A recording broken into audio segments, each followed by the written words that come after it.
I welcome you to the Buddha Center, and my objective today is to teach you the process of metta meditation, and this is something that you would do on your own.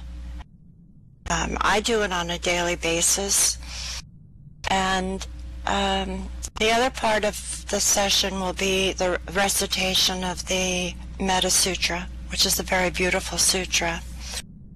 So, you may know what metta is, and that's spelled M-E-T-T-A.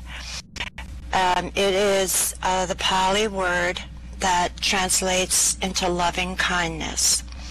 And I have found that it's practiced in many streams and many traditions. I learned it from a student of Sharon Salzberg, who is a great American Buddhist teacher.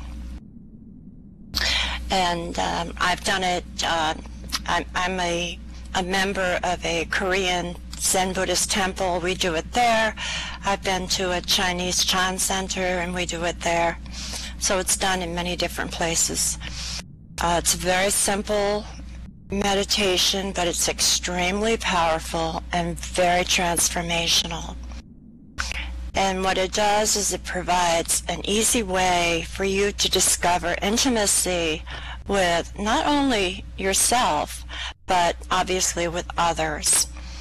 And as we faithfully do metta, we become one piece. It's called the seamless garment. Nothing is separate.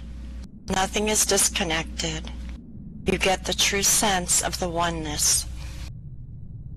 And it really helps us to stop fragmenting and compartmentalizing our lives, which is so important. So with metta, before I start that, I just want to tell you what the Buddha had to say about metta, because this is very interesting.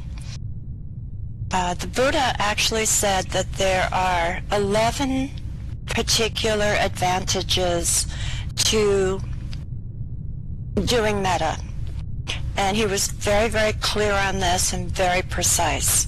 And those advantages were: 1, you sleep easily; 2, you awake easily; 3, you will have pleasant dreams;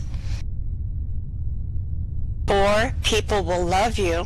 Nice one. 5, devas, celestial beings, and animals will love you. 6, devas will protect you. 7, external dangers will not harm you. 8, your face will be radiant. 9, your mind will be serene. 10, you will die unconfused.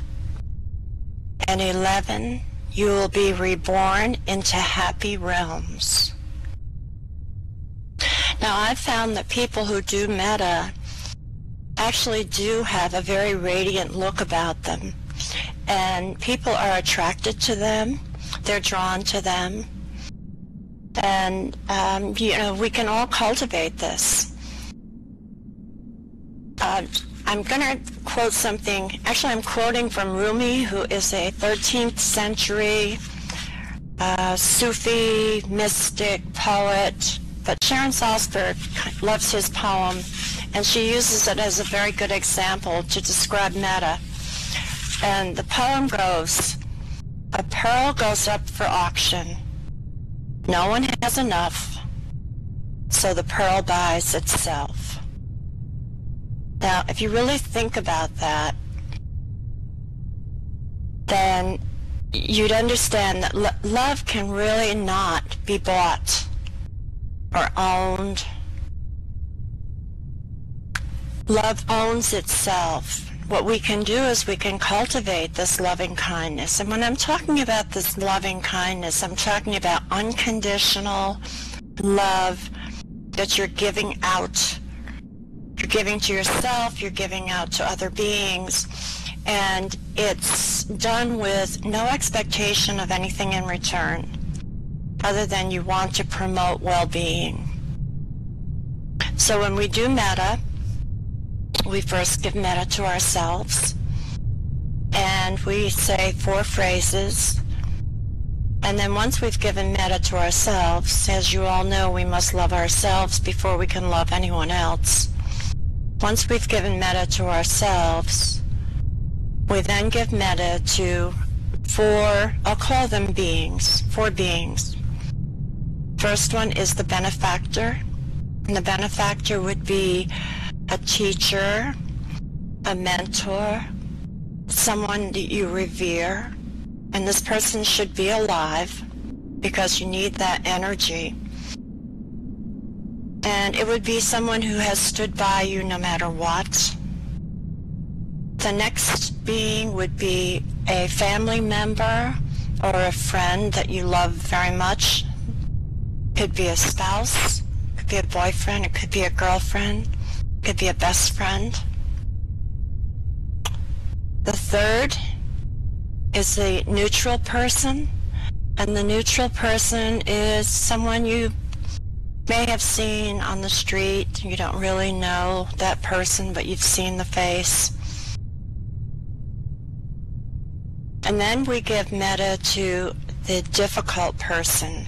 And in the old scriptures, they called this the enemy.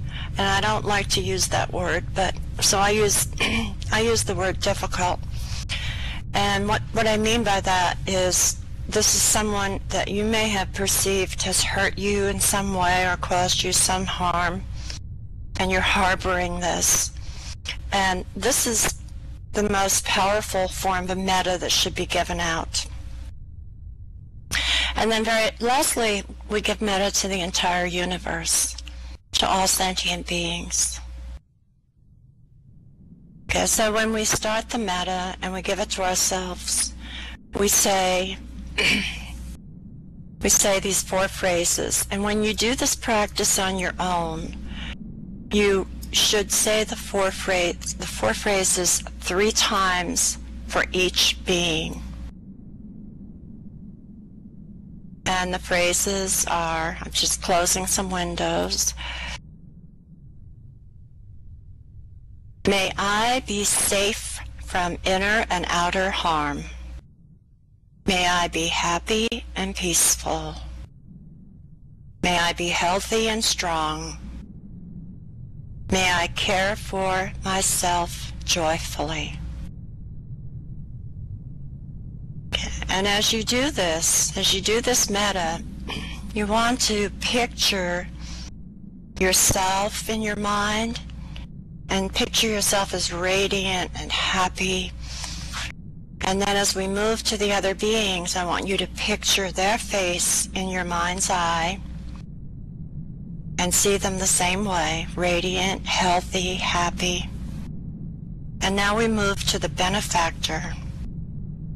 And the benefactor is really important to do next because the benefactor provides the heart opening. And you need to have the heart opening in order to really promote the metta to the other beings. So picture that benefactor in your mind. I'm very fortunate because my teacher